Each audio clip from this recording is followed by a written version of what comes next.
আসসালামু আলাইকুম viewers, welcome back to the channel গুলা সর্দার।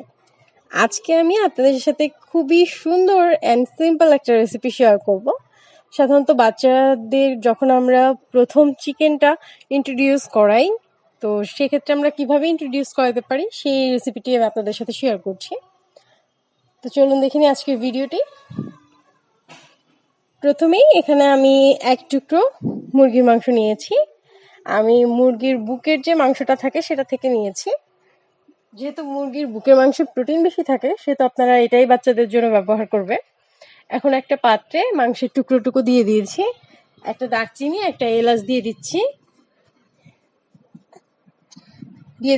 সাথে সামান্য আদা রসুন এবং পেঁয়াজ বাটা একসাথে, 1 চিমটি হলুদ দিয়ে দিচ্ছি।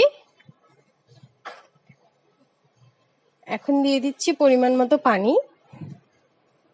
আর এখানে আমি 1 চা চামচ ব্যবহার করছি রান্নার রেগুলার যে অয়েলটা থাকে, সেটা আপনারা চাইলে সানফ্লাওয়ার অয়েলও এখানে ব্যবহার করতে পারেন।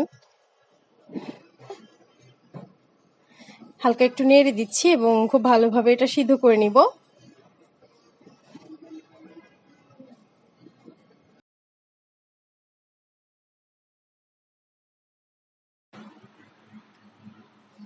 চিকেনটা এখানে পুরোপুরি ভালোভাবে সিদ্ধ হয়ে গেছে। এখন এটা আমি উঠিয়ে নিচ্ছি।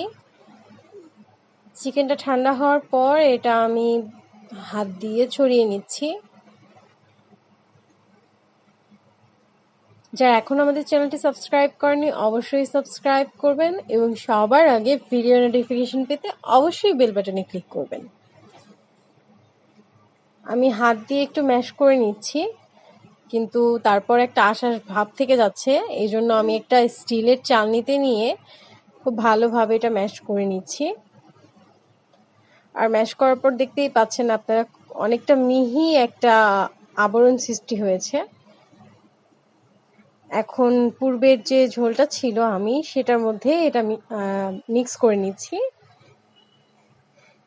ঝোলের মধ্যে চিকেনটা দিয়ে খুব ভালোভাবে নেড়ে চেড়ে একসাথে মিশিয়ে নিচ্ছি। এরপর আমি একটা বাটিতে এই চিকেনটা ঢেলে পরিবেশন করে আপনাদের সাথে শেয়ার করছি।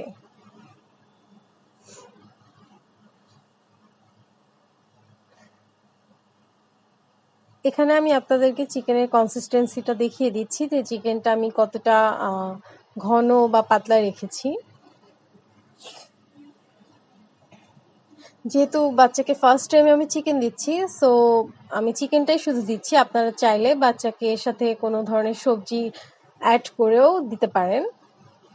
আশা করি আমার আজকের ভিডিওটি আপনাদের ভালো লেগেছে। ভিডিওটি ভালো লাগলে অবশ্যই লাইক, কমেন্ট, শেয়ার করবেন। ধন্যবাদ।